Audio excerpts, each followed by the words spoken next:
நேர்காணலில் நம்மோடு இணைந்திருக்கிறார் திராவிட வெற்றி கழகத்தை சேர்ந்த திரு வல்லம் பஷீர் அவர்கள். வாருங்கள் பேசுவோம். வணக்கம் சார். வணக்கம் சார். இன்றைய தினம் பாத்தீங்க அப்படின்னா நம்ம விஜய் அவர்கள் பேசின பேச்சுக்கள் வந்துட்டு பயங்கரமா பட்டி தட்டி எங்கும் பயங்கரமா வைரலா இருக்கு அப்படின்னு தான் சொல்லணும். முக்கியமாக திமுகவை பார்த்து தீய சக்தி அப்படின்னு சொன்னது. இதை எப்படி பாக்குறீங்க சார்? முதல்ல இது ஜெயலலிதா எம்ஜிஆருடைய பாணி என்று அவரே மேடையிலே சொல்லி இருக்கிறார். ஜெயலலிதா எம்ஜிஆர் எந்த அரசியலை கையில் எடுத்தார்களோ அந்த திமுக எதிர்ப்பு என்கிற அரசியலை தான் இன்றைக்கு விஜயும் கையில் எடுத்திருக்கிறார். விஜய் இடத்திலே புதிய சரக்குகள் இல்லை என்பதை அவருடைய ஈரோடு கூட்டம் நேற்றைக்கு உணர்த்தி இருக்கிறது. நீங்க வைரல் ஆயிடுச்சு அவருடைய உரைன்னு சொன்னீங்க. அது என்ன தாக்கத்தை போய் ஏற்படுத்துது? ஒரு திரைப்பட நடிகராக திரையில் தோன்றி அவர் பேசிய வசனங்கள் எப்படி ஒரு தாக்கத்தை ஏற்படுத்தவில்லையோ அதுபோல இன்றைக்கு அவர் ஈரோடு கூட்டத்தில் பேசிய உரையும் எந்த தாக்கத்தையும் ஏற்படுத்த போவதில்லை. கொள்கை, கோட்பாடு, தத்துவம் இவைகளின் பால் ஏதாவது ஒரு பேச்சு அமையுமே ஆனால் அவைதான் மக்களிடத்திலே சென்று சேருமே தவிர திரையில் தோன்றுகிற நட்சத்திர அந்தஸ்து பெற்ற ஒருவர் அந்த நட்சத்திர அந்தஸ்தை மட்டுமே மூலதனமாக கொண்டு எந்த சித்தாந்த அரசியலும் தெரியாமல் அரசியலில் யாரை எதிர்க்க வேண்டும், யாரை ஆதரிக்க வேண்டும், இன்றைக்கு அரசியல் களம் எப்படி சுழல்கிறது என்பது தெரியாமல், எந்த நோக்கத்துக்காக அரசியல் கட்சி துவங்கப்பட்டிருக்கிறோம் என்பது கூட தெரியாமல் மேடையிலே தோன்றி பேசுவது என்பது விஜயினுடைய அறியாமையை வெளிப்படுத்தி இருக்கிறது. நீங்க எம்ஜிஆர் திமுகவை தீய சக்தின்னு சொன்னாரு. அவர் தன்னை நிலைநிறுத்திக் கொள்வதற்கு திமுக எதிர்ப்பை பிரதானப்படுத்தினார். ஆனால் அவர் ஒரு தலைவராக தன்னை தகவமைத்துக் கொண்டார். அதற்கு அவருக்கு ஏற்கனவே இருந்த அனுபவம் என்பது பெரிய அளவுல உதவுச்சு. அவர் திமுகவினுடைய பொருளாளர். அவர் ஏதோ அதிமுகவை ஒரே நாளில் தோற்றுவித்தவர் இல்லை. அதனால அவருடைய திமுக எதிர்ப்பு பலமாக மாறி அது அவருக்கு வாக்காக கை கொடுத்தது. அதை அப்படியே லாபகமாக தன்மையப்படுத்தி கொண்டு அம்மையார் ஜெயலலிதா அரசியல் களத்துல நின்னாங்க. அம்மையார் ஜெயலலிதா சத்துணவு திட்டத்தினுடைய சிறப்பு இயக்குனர், மாநிலங்களவைக்கு தேர்ந்தெடுக்கப்பட்டு அனுப்பப்பட்டவர், அதிமுகவினுடைய கொள்கை பரப்பு செயலாளர். இப்படியெல்லாம் எம்ஜிஆர் காலத்தில் அவர் தன்னை அரசியலில் ஈடுபடுத்திக் கொண்டு அரசியலினுடைய ஆளாகலம் என்ன என்பதை ஓரளவுக்கு உணர்ந்ததற்கு பிறகு எம்ஜிஆர் மறைவுக்கு பிறகு 2 அணிகள், அந்த 2 அணிகள் தேர்தலை சந்தித்து அதன் பிறகு தேர்தலில் தன்னை வெற்றி பெற செய்ய வேண்டும் என்று மக்களிடத்திலே அவர் கேட்டு அதை மக்கள் ஏற்றுக்கொண்டு அதன் பிறகு ஒன்றுபட்ட அதிமுக உருவானது. இப்படி எல்லாம் ஒரு பெரிய டிராவல் இவங்க 2 பேருக்கு இருக்கு. அதனாலதான் திமுக எதிர்ப்பை அவர்கள் பேசுகிற போது அது நின்றது. ஆனா இவருக்கு எந்த ட்ராக் ரெக்கார்டுமே இல்லை. நேற்றைக்கு வரை திரையில் தோன்றி தன்னை ஒரு நடிகராக மட்டுமே தமிழ்நாட்டு மக்களிடத்திலே அடையாளப்படுத்திக் கொண்டார்.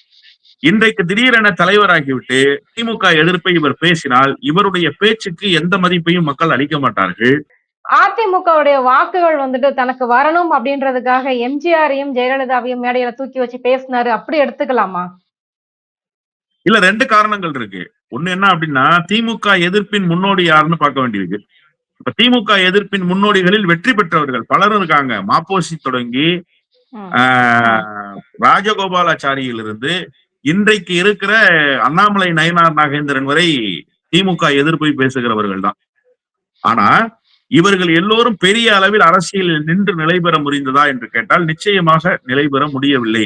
நிலை பெற்றவர்கள் 2 தலைவர்கள் தான். அதனால்தான் சொன்ன இந்த 2 தலைவர்கள் பேசிய சித்தாந்தம் என்ன, இந்த 2 தலைவர்கள் வந்த வழி என்ன அப்படிங்கிறத நான் சொன்னேன். அப்ப அதன் ஊடாகவே திமுக எதிர்ப்பை பதிவு செய்தாங்க. இப்ப திமுக மாதிரியே ஒரு அமைப்பை கட்டி திமுக செய்யற அரசியலை செய்து திமுகவை எதிர்த்தா அதை மக்கள் நம்புவாங்க. அப்ப திமுகவை வீழ்த்த முடியும். நீங்க வகுத்த வியூகமே முதல்ல தப்புன்றேன். இன்றைக்கு ஒன்றிய அரசு எந்த அளவுக்கு தமிழ்நாட்டை மாற்றாந்தாய் மனப்பான்மையோடு நடத்துது. கல்வி நிதி கேட்டா தர்மேந்திர பிரதான் சொல்றாரு, எங்களுடைய புதிய கல்விக் கொள்கை ஏற்றுக்கிட்டாதான் உங்களுக்கு நிதி கொடுப்போம், இல்லைன்னா நாங்க நிதி தர மாட்டோம்னு சொல்றாரு. இது ஒரு அப்பட்டமான மிரட்டல், ஒரு மாநில சுயாட்சிக்கு விடுக்கப்பட்டிருக்கிற சவால். இதை எதிர்த்து ஒரு வார்த்தை கேட்டாரா? இந்த மாநிலம் ஒரு சமத்துவம் பூத்து குலுங்குகிற நந்தவனம். நான் பல நேர்காணல்கள்ல தான் சொல்றேன். இந்த மாநிலத்தினுடைய தன்மை கெட்டு போகாமல் பாதுகாப்பதற்கு பாதை சமைத்தார்கள் 1/2 நூற்றாண்டு காலமாக எல்லா தலைவர்களும். அதில் ஒருவர் கூட விதிவிலக்கு என்று சொல்லிவிட முடியாது. ஆனா இன்னைக்கு அந்த தமிழ்நாட்டினுடைய அமைதிக்கு பேராபத்து வந்து விட்டது. திருப்பரங்குன்றத்தில் ஒரு மதக்கலவரத்தை தூண்டுவதற்கு ஒரு குழு தயாராகிறது. அதை அரசு முன்னின்று தடுத்து நிறுத்துகிறது. இதற்கு நீதித்துறை ஒரு பக்கத்திலே துணை போகிறது என்கிற குற்றச்சாட்டுகள் இருக்கிற நேரத்துல விஜயினுடைய குரல் யாருக்கு ஆதரவாக வந்தது? ஒண்ணு கலவரக்காரர்களுக்கு ஆதரவாக வந்திருக்கணும், உங்களுடைய வெளிச்சத்தை நீங்க காட்டியிருக்கணும். இல்லைன்னு சொன்னா நீங்க யார் மீது வன்முறை ஏவப்படுமோ அவர்களின் பக்கம் நின்று நியாயம் கேட்டிருக்கணும். உங்களுடைய குரல் வெளிப்படவே இல்லையே. அப்போ ம், நீங்க வந்து ம். அரசியலில் ஒரு புள்ளியாக கூட இல்ல. அந்த புள்ளி அளவு கூட ஒரு தாக்கத்தை ஏற்படுத்தாதவராகவே இருக்கீங்க. அப்போ நீங்க என்ன அரசியல பேசுறீங்கன்றத வச்சுதானே உங்களுடைய திமுக எதிர்ப்பு. நேற்றைக்கு கூட நீங்க என்ன ம், சொல்றீங்கன்னா, ம். கொள்கை எதிரிய பத்தி ஒரு வார்த்தை கூட அழுத்தமாக உங்களால கருத்துக்கள முன்வைக்க முடியலையே. களத்துல இல்லாதவங்கள பத்தி பேச முடியாது அப்படின்னு சொல்லிட்டார்ல சார். இல்ல களத்துல இல்லன்னு நீங்க எப்படி சொல்ல முடியும்? ஒன்றிய அரசை கையில் வைத்திருக்கிற பாஜக களத்துல இல்லன்னு நீங்க சொல்ல முடியாது. அதிகாரம் மொத்தமும் டெல்லியில யாரிடத்திலே கொட்டி கிடக்கு? ம், தமிழ்நாட்டுல அவர்கள் ம், களத்துல இல்ல. ஆனா தமிழ்நாட்டை அவர்கள் வஞ்சிக்கிற போக்கு இருக்குல்ல. நீங்க முதலமைச்சர் ஆகணும்னு ஆசைப்படுறீங்க இல்லையா? நாளைக்கு நீங்க முதலமைச்சர் ஆகிட்டதாக கருதுங்க. முதலமைச்சர் ஆகிவிட்டால் யாரை எதிர்த்து சண்டையிட போகிறீர்கள்? இங்க இருக்கிற திமுகவை எதிர்த்தா? இங்க இருக்கிற ம், அதிமுகவை எதிர்த்தா? ம், உங்களுக்கு நிதி தர மறுக்க போகிற பாஜகவை எதிர்த்தா? அப்ப பாஜக எதிர்ப்பு அரசியல்ங்கிறத நீங்க வந்து களத்துல இல்லாதவங்களை வந்து நான் பேச மாட்டேன் அப்படின்னு சொல்லி புறம் தள்ளுவதன் மூலமாக பாஜகவினுடைய கையில் தான் சிக்கிக் கொள்ளாமல் நழுவுவதற்கான அரசியலை விஜய் செய்கிறார் என்றுதான் பொருள். இந்த வாதம் யாருக்கு பொருந்தும்னா நாம் தமிழர் கட்சிக்கு பொருந்தும். நாம் ம், தமிழர் கட்சி கையில எந்த ம், அதிகாரமும் கிடையாது. அவர்கள் களத்திலும் கிடையாது. உண்மையிலேயே அவர்களுடைய வாக்கு வங்கிக்கு பெரிய ஆபத்து வந்து விட்டது விஜய் வந்ததற்கு பிறகு. அதனால அவர்கள் குறித்து கல்லெறிகிற வேலையை இந்த வாக்குமூலத்தின் மூலமாக அவர் செய்வாரானால் அது சரியான அரசியலா இருக்கும். ஆனா பாஜகவை எப்படி அதுக்குள்ள அடக்க முடியும்? பாஜக ஒன்றிய அரசை தன்னுடைய முழு பலத்தோடு ஆக்கிரமிச்சிருக்க. ஒன்றிய அரசை கையில் வைத்துக் கொண்டு எந்தெந்த மாநிலங்கள் எல்லாம் பாஜக ஆளாத மாநிலங்களோ அந்த ஆமா, மாநிலங்களை எல்லாம் ஆமா. வஞ்சிக்கிற வேலையை செய்த. அப்ப அது குறித்து நீங்க பேச மாட்டேன் அப்படின்னு சொன்னா நீங்க எப்படி ஒரு தலைவராக உங்களை நிலைநிறுத்திக் கொள்ள முடியும்? நீங்க எப்படி அரசியல்ல நின்று நிலை பெற முடியும்? அப்போ நீங்க என்னவாக இருக்கீங்கன்னா பாஜகவுக்கு ஆதரவு தெரிவிக்கிற திமுக எதிர்ப்பாளராக இருக்கு. அதுக்கு பாஜக போதுமே, அதுக்கு ம், அதிமுக ம். போதுமே. மூன்றாவதா நீங்க எதுக்கு தேவைப்படுறீங்கன்ற கேள்வி தமிழ்நாட்டு மக்கள் மத்தியில எழுந்திருச்சு. அந்த கேள்விதான் விஜய் இன்னைக்கு ஜோக்கரா மாத்தி இருக்குன்னு நான் பாக்குறேன். அது இன்னொரு விஷயம் பார்த்தீங்க அப்படின்னா, செங்கோட்டையன் அவர்களுடைய அந்த பாடி லாங்குவேஜ் வந்து ரொம்பவுமே கவனிக்கத்தக்கக்கூடிய ஒரு வகையில தான் இருந்தது. என்ன அப்படின்னா, மேடம் ஜெயலலிதா முன்னாடி எப்பவுமே கைய கட்டி பவ்யமா கூனி குறுகி நின்ன ஒரு ஆட்கள் வந்துட்டு, இன்னைக்கு விஜய் கிட்டயும் பார்த்தீங்க அப்படின்னா, அந்த செங்கோல குடுக்கும்போது அவ்வளவு பணிவா, பண்பா நிக்கிறாரு அப்படின்னா, எதை காட்டுது? ஜெயலலிதாக்கு ஈக்குவலா அவர் வைக்கிறாரா? இல்ல ஒரு அருவருக்கத்தக்க உடல் மொழி அந்த உடல் மொழி. கவனிக்கத்தக்க உடல் மொழின்னு நீங்க சொன்னீங்க. அதுல கவனிக்கிறதுக்கு என்ன ம், இருக்கு? ம், ஒரு அருவருப்பான விஷயம் தான் அதுல இருக்கு. நீங்க ஒரு தலைவர் என்பவர் பூஜிக்கத்தக்க இடத்துல இருக்கக்கூடாது. நீங்க அதுவும் ஈரோட்டில் நின்று கொண்டு இந்த அரசியலை செய்றீங்க. சுயமரியாதை சுடரொளி என்று பெயர் பெற்ற பகுத்தறிவு பகலவன் தந்தை பெரியார் உலவிய மண்ணில் நின்று கொண்டு இந்த அரசியலை செய்ய போறீங்க. அப்ப நீங்க வந்து ஒரு சுயமரியாதைக்காரனாக இல்லைன்றது எல்லாருக்குமே தெரியும். என்னைக்கு ஜெயலலிதா கால்ல போய் விழுந்தீங்களா, அப்புறம் சசிகலா கால்ல போய் விழுந்தீங்களா, அப்புறம் எடப்பாடி கால்ல போய் விழுந்தீங்களா, உங்களுக்கு சுயமரியாதை எல்லாம் கிடையாது. ஆனா குறைந்தபட்சம் ஒரு வயது, ஒரு அனுபவம் இவற்றுக்காவது ஒரு மதிப்பு இருக்குதானே? ம், விஜய் ம், என்ன தெரியுமா செய்துகிட்டு இருந்தாரு? செங்கோடையன் அமைச்சராகிற போது சினிமா படத்துல ம், ம், கதாநாயகியினுடைய தாயார் முதுகுக்கு சோப்பு போடுற வேலை செய்ய நான் சொல்றதுக்காக ரொம்ப வருத்தப்படுறேன். அந்த வேலையை அவர் செய்துகிட்டு இருந்தாரு. எப்போ? செங்கோட்டையன் அமைச்சராகும் போது. அந்த செங்கோட்டையன் இன்னைக்கு வந்து அப்படியே பவ்யமாக போய் சாந்த சுரூபியாக போய் அப்படியே சரணடைகிற சரணாகதி நிலையில நிக்கிறதுன்றது இருக்குல்ல. இது அரசியலில் இவ்வளவு நாள் அவர் பயணித்ததை அவர் பங்கப்படுத்துகிறார். இவ்வளவு நாள் அவர் பயணித்து வந்த பயணத்தை மறந்து விட்டு நிற்கிறார் என்றுதான் பொருள் கொள்ளப்படும். நீங்க ஒரு லெகசியோட இருக்கீங்க சார். ம், நெடுங்காலமாக ம், சட்டப்பேரவையினுடைய உறுப்பினர். நெடுங்காலமாக அரசியலில் நின்று நிலை பெற்றிருக்கிற அதிமுகவினுடைய அடையாளங்களில் ஒருவர். இன்னும் சொல்ல போனா பன்னீர்செல்வம் அப்புறப்படுத்தப்பட்டதற்கு பிறகு ஜெயலலிதா அம்மையார் மறைவுக்கு பின்னர் அந்த முதலமைச்சர் நாற்காலி உங்களை தேடி வந்தது. நீங்கள் தான் அன்றைக்கு முதலமைச்சர் ஆயிருக்க வேண்டும். அன்றைக்கு சில பொருளாதார குளறுபடிகள் அதை சரி செய்யற இடத்துல எடப்பாடி பழனிசாமி இருந்தாரு. உங்களால ஒரே நாள்ல செட்டில்மெண்ட் பண்ண முடியாத நிலைமை. நீங்க அவகாசம் கேட்டீங்க. அவர் இமீடியட் செட்டில்மெண்ட் பண்றேன்னு சொன்னார். அப்ப இமீடியட் செட்டில்மெண்ட் ஏலத்தை உடனே யாரு எம்எல்ஏக்கள் ஏலத்தை வாங்குறாங்களோ அவங்க கைக்கு எம்எல்ஏக்கள் போனாங்க. அதன் அடிப்படையில தான் இன்னைக்கு முதலமைச்சர் பொதுச் செயலாளர் என்கிற இடத்துக்கு எடப்பாடி பழனிசாமி வந்து நின்றுக்கிறாரு. அப்ப அதிமுகவை வழிநடத்துகிற அதிமுக அரசுக்கு தலைமை தாங்குகிற இடத்தில் இருந்த நீங்க இன்னைக்கு அரசியல் காரணங்களுக்காக விஜய்கிட்ட வந்திருக்கீங்க. அதை புரிஞ்சுக்க முடியுது. உங்களால எடப்பாடி பழனிசாமியோடு நிற்க ம், முடியாது. எடப்பாடி பழனிசாமி உங்களை அப்புறப்படுத்துகிற வேலையை செஞ்சிட்டாரு. உங்கள் அரசியல் வாழ்வை கேள்விக்குறியாக்கிட்டாருன்னா நீங்க இன்னொரு தளத்துல இயங்கணும். ஏன்னா திமுக எதிர்ப்பை மூலதனமாக கொண்ட அதிமுகவில் திமுக எதிர்ப்பை மட்டுமே தன்னுடைய மனதில் உள்வாங்கி கொண்டவர் செங்கோட்டையன். அப்ப செங்கோட்டையன் என்ன பண்ண முடியாது? போய் திமுகவுல சேர முடியாது. திமுக சேர்த்துக்கிறதுக்கும் தயாரா இல்லை. ஏன்னா அங்க முத்துசாமி ஏற்கனவே இருக்காரு. அவருக்கும் இவருக்கும் 7ஆம் பொருத்தம். அதனால இவரால் சேர்ந்து பணியாற்ற முடியாதுன்னு திமுக நினைக்குது. வேண்டாம்னு நினைக்குது திமுக. இந்த நிலையில அவர் விஜய் கிட்ட போயிருக்கிறது அரசியல் ரீதியாக அவருக்கு அது நியாயமாக படும். அதுல தப்பு இல்லை. ஆனா நீங்க விஜய் ஒரு கத்துக்குட்டி என்பதை மறந்துட்டு உங்களுடைய அரசியல் லெகசியெல்லாம் குப்பத்தொட்டில தூக்கி போட்டு நீங்க போய் நிக்கிறதுன்றது ஒரு அருவருப்பான உடல் மொழி. இதை செங்கோட்டையன் செய்திருக்க கூடாது. அவருடைய அரசியல் கண்டிப்பா, அனுபவத்துக்கு இது கண்டிப்பா. அழகல்ல என்றுதான் நான் புரிந்து கொள்கிறேன். இதுல இன்னொரு விஷயம் பாத்தீங்க அப்படின்னா, அவர் பேசும்போது, எம்ஜிஆரும், அண்ணாதுரையும் பாத்தீங்க அப்படின்னா, பொது சொத்து. அவங்கள யாரும் உரிமை கொண்டாடலாம். அதுக்காக யாரும் அழக்கூடாது அப்படின்னு சொன்னாரு. செங்கோட்டையனை மேடையில வச்சுட்டு இந்த மாரி அவர் பேசும்போது பாத்தீங்க அப்படின்னா, அதிமுகவினுடைய ஒரு பினாமியே விஜயா எடுத்துக்கலாமா? அல்லது அதிமுக வாக்குகளை கவர்வதற்கான ஒரு யுக்தியா அவரை யூஸ் பண்றாரு அப்படின்னு எடுத்துக்கலாமா? இல்ல, எப்போது இந்த நாட்டுக்காக உழைத்த தலைவர்கள் மறைந்து போகிறார்களோ அப்போதே அவர்கள் பொது அடையாளம் பெற்று விடுகிறார்கள். காமராஜர் காலம் முழுமைக்கும் திமுகவை எதிர்த்தவர் தான். ஆனால் இன்றைக்கு காமராஜர் பொது அடையாளமாக மாறிவிட்டாரே. காங்கிரஸ் வேரோடும் வேரடி மண்ணோடும் வீழ்த்தப்பட வேண்டும் என்பதற்காக வியூகம் வகுத்து அதை செயல்படுத்தி காட்டியவர் தான் அண்ணா. ஆனா அவர் இன்றைக்கு பொது அடையாளத்துக்கு வந்து விட்டார். யாரை எதிர்த்து இந்த அரசியல் நகருகிறது என்பதை உள்வாங்கி இந்த அரசியலை வார்ப்பித்தாரோ தந்தை பெரியார், அந்த தந்தை பெரியார் இன்றைக்கு பொது அடையாளமாகி விட்டார்.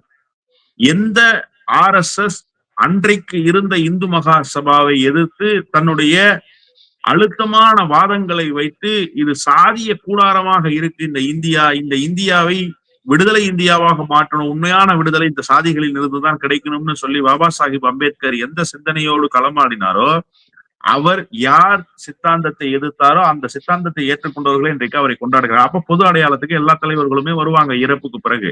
அப்படித்தான் எம்ஜிஆரும் பேரறிஞர் பெருந்தகை அண்ணா அவர்களும் வந்து விட்டார்கள் என்றுதான் நான் புரிந்து கொள்வேன். இன்னும் ஜெயலலிதா மட்டும்தான் அந்த பொது அடையாளத்துக்கு வரல. அதிமுக அடையாளமாகவே இன்னமும் இருக்காங்க. அதிமுகலே சில இடங்கள்ல அவங்க அடையாளம் இல்லாம இருக்காங்க, அது வேறு. ஆனா நீங்க இத ஒரு ஐகானா நீங்க வச்சிட முடியுமா? அப்ப ஐகானா வச்சுக்கிறதுக்கு உங்களுக்கு என்ன தகுதி இருக்கு, நீங்க என்னவாக வெளிப்படுறீங்க அப்படிங்கிறத பொறுத்துதான் உங்களுடைய செயல்பாடுகள் மதிப்பிடப்படும். விஜய் வாக்குகளை கவர்றதுக்குன்னா வெறும் எம்ஜிஆர் படத்தை வச்சுட்டு அதிமுக தொண்டை மயங்கிடுவானா? அதிமுக தொண்டை உங்களுக்கு ஓட்டு போட்டுருவானா? நீங்க ஒரு காய் நகர்த்துகிற வேலையை நீங்க இன்னைக்கு செய்றீங்க. ஆனா இது செங்கோட்டையன் வகுத்து கொடுத்திருக்கிற வியூகம்னு தான் நான் புரிஞ்சுக்கிறேன். அதுக்கு முன்பு அவருக்கு பெருசா எம்ஜிஆர் ஈடுபாடு இல்லை. அதுக்கு முன்னாடி ஜெயலலிதா அம்மையாரை பத்தி அவர் பெருசாக பேசினது இல்லை.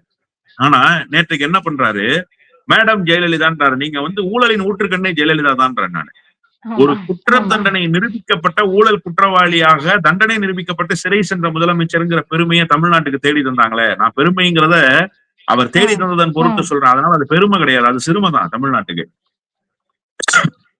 அது சிறுமைதான் தமிழ்நாட்டுக்கு. அப்படிப்பட்ட ஒரு வேலையை அவர் செய்திருக்கிறாரு. நீங்க ஊழலுக்கு எதிராக சண்டமாருதம் செய்யறேன்னு சொல்லிட்டு ஜெயலலிதாவை மேடம் ஜெயலலிதா அப்படின்றீங்க. அந்த வழியில் நின்று நீங்கள் பேசுவதாக சொல்றீங்க. ஆனா இது அதிமுகவினிடத்துல எந்த தாக்கத்தை ஏற்படுத்தும் அப்படின்னு பார்த்தா இது எந்த தாக்கத்தையும் ஏற்படுத்தாது. வேணா இது எந்த வகையில பயன் தரும். ஆனா அதிமுகவுக்கு ஒரு டேமேஜ் இருக்கு, இல்லைன்னு சொல்லிட முடியாது.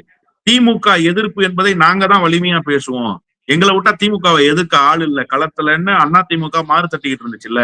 இப்ப அதுக்கு சைமல்டேனியஸா இன்னொரு அரசியல் களம் தயாராயிருக்கு. அது விஜய் கிட்ட அந்த அரசியல் களம் இருக்குங்கிறது அதிமுகவுக்கு ஒரு பின்னடைவு தான். அதுக்காக அதிமுக வாக்குகளை எல்லாம் குறிவைத்து விஜய் அள்ளி வந்துருவாரு, அவரால் அந்த வாக்குகளை எல்லாம் ஒருமுகப்படுத்தி தனக்கு பெற்றுவிட முடியும் அப்படியான்னு கேட்டா உண்மையிலேயே அப்படி ஒரு சூழல் இருப்பதாக நான் கருதல. அதிமுக இப்போதும் அதிமுகவினுடைய வாக்கு வங்கியை சிதலமடைந்த வாக்கு வங்கியை, அது OPS ஆல சிதலமடைஞ்சிச்சு, சசிகலாவால சிதலமடைஞ்சிச்சு, செங்கோட்டையனால இன்னைக்கு சிதலமடைஞ்சிச்சு. இப்படி பல சிதலங்களை அடைந்திருக்கு அந்த வாக்கு வங்கி.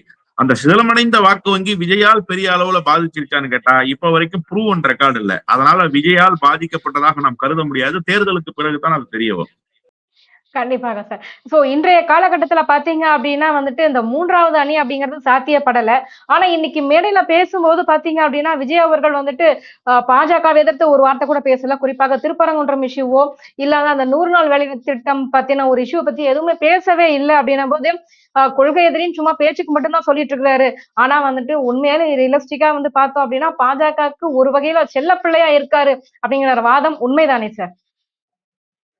இல்ல, பாஜகவினுடைய வளர்ப்பு பிள்ளைதான் விஜய். அதுல ஒன்றும் மாறுபட்ட கருத்து இல்லை. நாளைக்கே அமலாக்கத்துறை விஜய்க்கு ஒரு சின்ன நெருக்கடியை கொடுக்குமே ஆனால் விஜய் அமித்ஷாவினுடைய கரங்களில் தவழுகிற குழந்தையாக மாறுவார். அதுல ஒன்னும் ஆச்சரியப்படுறதுக்கு ஒண்ணுமே இல்லை. ஏன்னா தொடர்ச்சியாக அவருடைய செயல்பாடு உணர்த்துகிற செய்தி ஒன்றுதான்.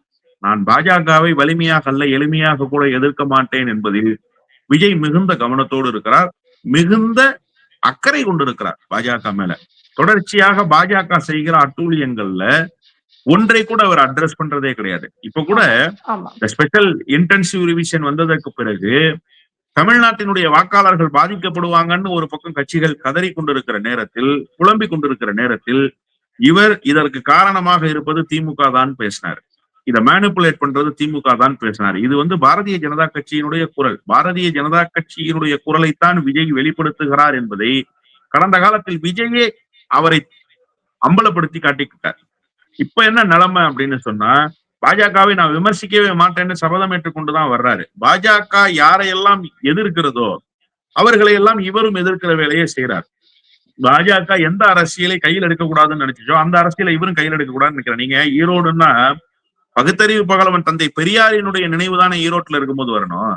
நீங்க ஈரோடுக்கு கிளம்பி புறப்பட்டு வருகிற போதே மஞ்சள்னு மனப்பாடம் பண்ணிட்டு வந்தீங்கன்னா ஈரோடு மஞ்சள் என்ன தாக்கத்தை ஏற்படுத்துது? அரசியல் அதுக்கு என்ன பெரிய பங்களிப்பு இருக்கு?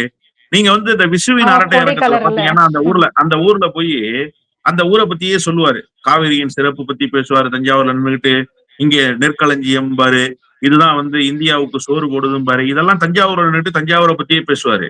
அப்ப நீங்க இது ஒரு இலக்கிய கூட்டத்துக்கு ஒரு சாதாரண நிகழ்வுக்கு பயன்படும். ஒரு மிகப்பெரிய தலைவர், யுனெஸ்கோவால் அங்கீகரிக்கப்பட்ட ஒரு தலைவர், உலகம் முழுமைக்கும் இன்றைக்கு போற்றப்படுகிற ஒரு தலைவர், சுயமரியாதை என்கிற ஒரு புதிய சித்தாந்தத்தை இந்த மண்ணுக்கு தந்த தலைவர், பெண்ணுரிமை பேசிய தலைவர். அந்த தலைவர் உலகிய மண்ணில் போய் அவரை கொள்கை தலைவரா வச்சுக்கிற கட்சி நடத்துறேன்னு சொல்லி அவரை பத்தி பேசாம போனதுக்கு காரணம் என்ன? பாஜக கோபம் அடைஞ்சிரும்ன்றது தானே? அல்லது அவர் பத்தின புரிதல் இல்லாம அவரை கொள்கை தலைவரா வச்சுட்டேன்னு நீங்க சொல்றீங்களா? இப்போ அப்படி சொல்றதுக்கு தயாரா இருக்கீங்களா நீங்க? அப்போ பாஜகவினுடைய கைப்பாவையாகத்தான் விஜய் இயங்கி கொண்டிருக்கிறார் என்பதை விஜயினுடைய செயல்பாடுகள் தான் உணர்த்துது. நம்ம சொல்றதுக்கு ஒண்ணும் இல்ல. அவரே அவர் வெளிச்சம் போட்டு காட்டுறாரு. நான் இப்படிதாங்க இருப்பேன், என்னுடைய அரசியல் நிலைப்பாடு இப்படிதாங்க இருக்கும், இந்த இயங்கியல் தான் என்னுடைய இயங்கியல்ன்றத அவரே வெளிச்சம் போட்டு காட்டி கொண்டிருக்கிறார். கண்டிப்பாக சார். எங்க கேள்விகளுக்கு ரொம்ப சிறப்பான பதில் சொன்னீங்க சார். ரொம்ப நன்றி. நன்றி.